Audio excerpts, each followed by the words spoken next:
o olhar para o preço do serviço do advogado, ele não pode ficar restrito a isso, dessa concorrência, dessa tabela para impedir uma concorrência desleal. Não. O advogado ele tem que efetivamente entender o custo do seu trabalho, entender efetivamente o valor agregado aí no seu trabalho, entender e saber efetivamente dar o preço dos seus serviços, pelos seus serviços, de modo que seja efetivamente um preço justo, né, uma remuneração justa, que remunere efetivamente o trabalho do advogado, e entender que certos advogados, às vezes, quando cobram errado, vamos usar essa expressão, estão atrapalhando todo mundo. E não é por causa de, tá abaixo da tabela, e tem que ter uma tabela. Não, gente, não pode ter esse olhar objetivista. Está infringindo o código de ética, será que esse é o grande problema? Não, você dá um preço errado, o problema é que você não vai conseguir fazer o serviço da forma que deveria, que deve fazer, vai atrapalhar todo o mercado, vai atrapalhar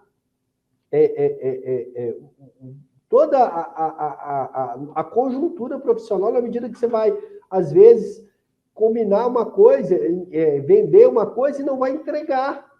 E o pior coisa que tem, gente, é você trabalhar de forma, uma remuneração não justa.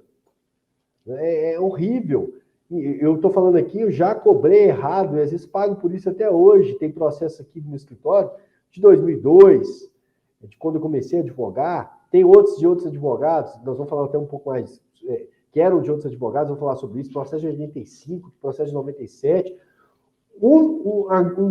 Processo que às vezes são subestabelecidos de um para outro, outro para um, que começa o erro no quê? Na cobrança dos honorários. E aí, volto a dizer, ir além desse olhar de, tem que cobrar na tabela, porque senão é infração ética, concorrência desleal. Não, a questão não é essa, meu amigo. Você vai cobrar muitas vezes acima da tabela, porque se você não cobrar acima da tabela, você não vai, em certos casos, né? Em certos casos, vejam, eu estou pegando essa tabela aqui como referência, inclusive até esse tema tabu, né? Como se não pudesse, advogado não pode conversar sobre honorários, assim. Você não vai poder cobrar certos valores, porque você não vai conseguir entregar o serviço. Ou você vai pagar para trabalhar.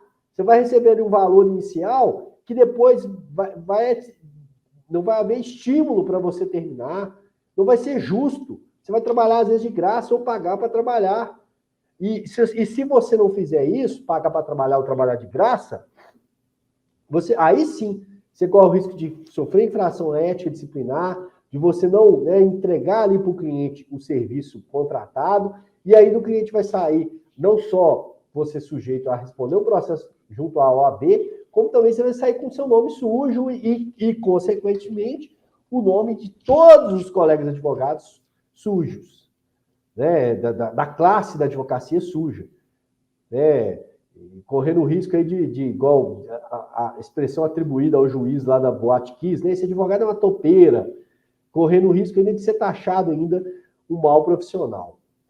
Então, pessoal, é importante esse olhar, é importante essa consciência do quão complexo, envolve uma série de outras questões, uma série de questões que nós vamos falar sobre elas, é a questão de dar o preço do serviço, de dar o custo do serviço.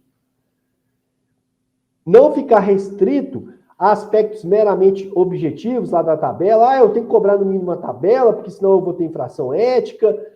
Mas isso é um absurdo, não podia ter infração ética se cobrar menos da tabela. Gente, esquece isso. Você tem que viabilizar o seu negócio. Quando eu falo esquece, não estou falando de você cobrar abaixo da tabela e realizar infração ética, não. Não estou falando isso, não. Não é isso que eu estou defendendo. Pelo contrário, você tem que cobrar mais. Porque muitas vezes as tabelas estão defasadas. Muitas vezes as tabelas não refletem realmente o trabalho que vai ser realizado pelo advogado. Então, enxergar essa questão do custo, do preço, de precificação,